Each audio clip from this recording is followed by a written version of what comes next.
अस्सलाम वालेकुम। डॉक्टर मुईद पीरजादा जो सच बोलने की पादाश में अमेरिका में जलावतनी की ज़िंदगी गुजार रहा है, उसने पाकिस्तान के फरसूदा निज़ाम को एक नया नाम दिया है।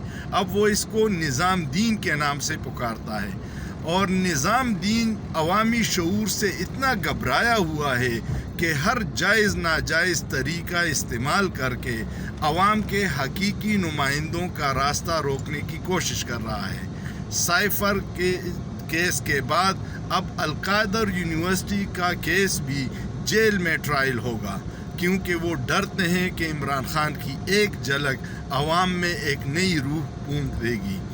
यही डर खौफ है कि वजारत कानून ने अलकादर ट्रस्ट केस का भी नोटिफिकेशन जारी कर दिया कि अब ये जेल में होगा।